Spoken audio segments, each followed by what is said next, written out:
Hai semuanya, Shalom. Apa kabar? Semoga semuanya dalam keadaan sehat ya. Puji Tuhan. Nah anak-anak, kita bersyukur kepada Tuhan karena Tuhan telah menjaga dan memelihara kita dan telah menghindarkan kita dari segala sakit penyakit, sehingga saat ini kita kembali lagi belajar pelajaran agama Kristen. Untuk itu ibu berharap anak-anak dapat menggunakan waktu yang ada untuk belajar bersama-sama. Nah baiklah, ibu ucapkan selamat bertemu kembali di pelajaran agama Kristen kelas 11, babnya yang kelima, yang berjudul Pernikahan Kristen. Nah ini dapat kita baca di dalam Alkitab Kejadian pasal 2 ayat 18-25 dan Matius 19 ayat 6. Adapun uraian materi dari bab 5 ini, yang pertama adalah pasangan yang sepadan, Kejadian pasal 2 ayat 18. Yang kedua, inilah dia tulang dari tulangku dan daging dari dagingku, Kejadian 2 ayat 23. Yang ketiga, meninggalkan dan bersatu, Kejadian 2 ayat 24.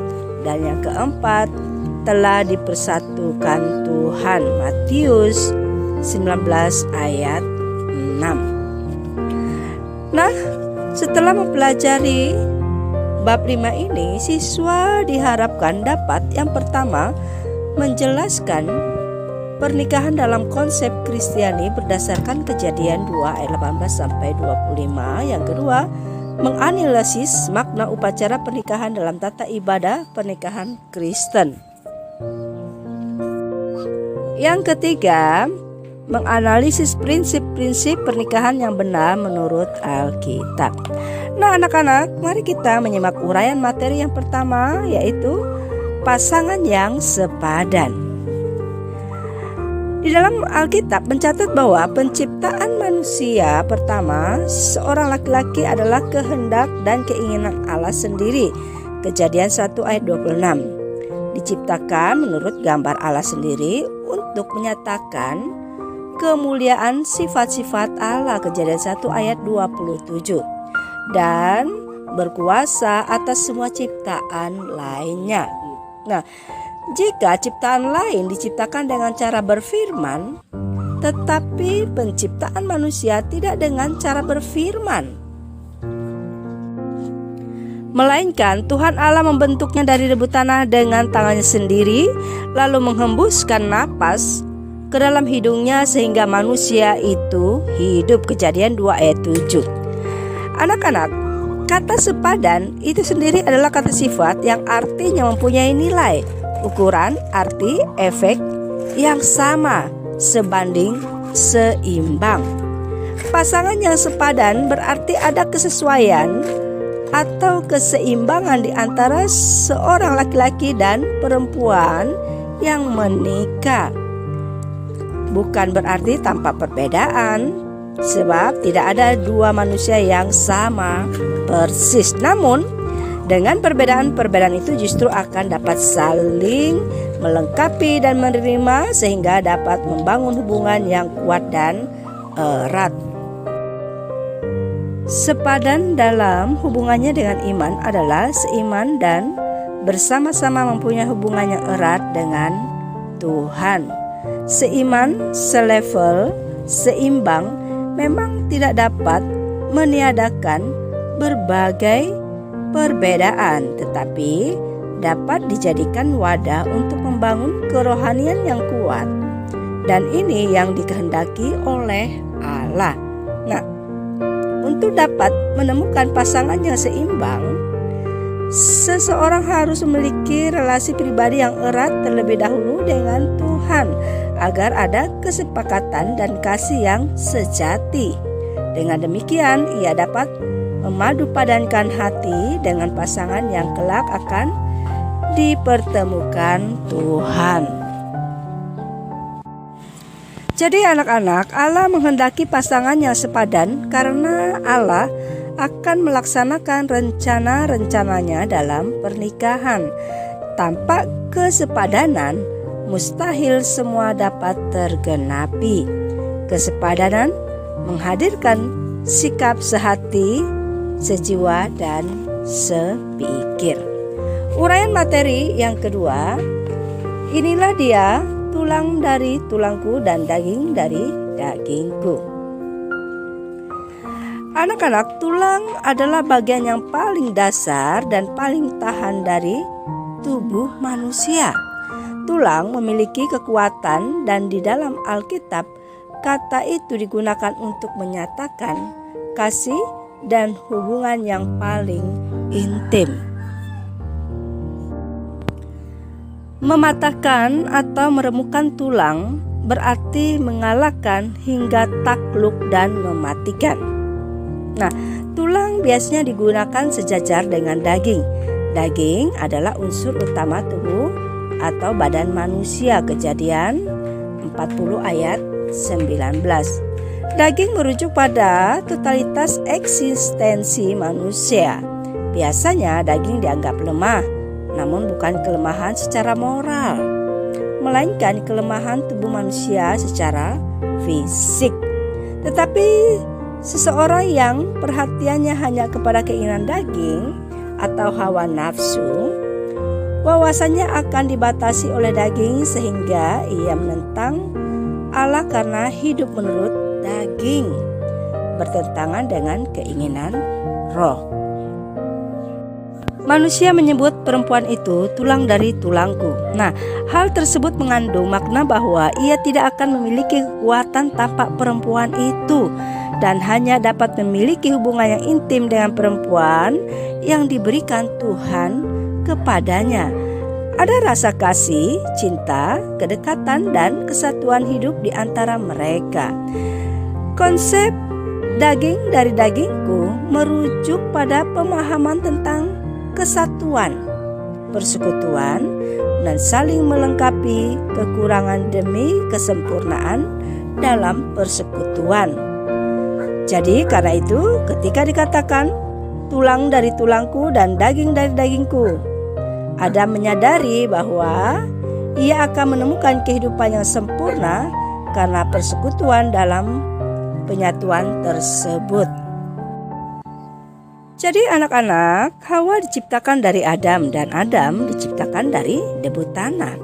Allah merancangnya begitu indah sehingga keduanya tidak diciptakan dari asal dan unsur yang berbeda. Keintiman pernikahan digambarkan sebagai suatu tindakan kasih yang tidak pernah melibatkan siapapun kecuali sepasang suami dan istri. Itu sebabnya pernikahan Kristen tidak dapat dibatalkan, tidak dapat diceraikan, dan ikatan perjanjiannya berlaku seumur hidup. Uraian materi yang ketiga, meninggalkan dan bersatu. Anak-anak, seorang laki-laki akan meninggalkan orang tuanya untuk memulai kehidupan keluarga baru. Meninggalkan bukan berarti melepaskan diri dari ikatan keluarga asal atau melepaskan diri dari kewajiban menghormati dan merawat orang tua, tetapi memulai kehidupan keluarga baru secara mandiri dan bertanggung jawab. Nah, seorang laki-laki akan melepaskan diri dari orang tuanya untuk hidup mandiri bersama keluarga baru. Saatnya seorang laki-laki memberi prioritas tertinggi pada keluarga barunya daripada keluarga asalnya, meskipun ia tidak boleh mengabaikan kedua orang tuanya. Jika salah satu dari pasangan suami istri tidak dapat meninggalkan ayah dan ibunya, sebenarnya saat itulah konflik dan tekanan keluarga akan mulai terjadi dalam keluarga baru mereka. Bersatu berarti menempel, melekat, bergabung. Bersatu dengan istri berarti keduanya melekat dan menyatu, menempelkan diri kepada pasangannya, menyerahkan diri untuk menyatu dengan sukarela dan tulus kepada pasangannya. Ini merupakan gambaran persekutuan intim, penyatuan yang unik dari dua menjadi satu daging, satu kesatuan, yang tulus dan diberkati Tuhan. Nah, pasangan yang mengabaikan menjadi satu akan mengakibatkan kurangnya keintiman dan kesatuan. Bersatu dalam hal ini bukan berarti selalu bersama-sama secara fisik setiap saat dan mengakhiri semua hubungan persahabatan dengan orang lain. Tetapi pasangan tersebut memiliki prioritas dalam mengikat dan membangun hubungan. Jadi anak-anak, meninggalkan dan bersatu merupakan gambaran kesatuan dalam hubungan suami istri, mengikuti rencana dan pimpinan Tuhan untuk membangun keluarga baru. Juga cerminan kesatuan dan hubungan yang erat antara jemaat dengan Kristus sebagai kepala keluarga. Nah, ini berarti suami dan istri bertanggung jawab menyatukan kehidupan mereka berdua menjadi persekutuan yang intim dan kudus di hadapan Tuhan. Uraian materi yang keempat, telah dipersatukan Tuhan. Anak-anak, karena banyak alasan dan maraknya berita perceraian di media sosial, seolah-olah menggambarkan keadaan yang wajar dan patut dimaklumi. Karena banyak alasan, sepasang suami istri yang telah mengikat janji dapat membuat kesepakatan untuk berpisah dan bercerai. Bahkan selang beberapa waktu terdengar lagi pernikahan kedua, ketiga, dan seterusnya. Ini terjadi di antara salah satu dari pasangan yang bercerai tadi. Seolah-olah peristiwa seperti ini memang harus terjadi. Nah, keadaan ini menghadirkan konsep yang berbeda dengan ajaran Alkitab, sehingga wajarlah apabila relevansi ajaran Kristen untuk zaman sekarang ini mulai dipertanyakan.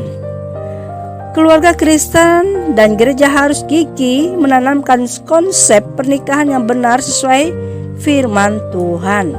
Allah menciptakan laki-laki dan perempuan dan mempersatukan mereka dalam ikatan pernikahan yang kudus.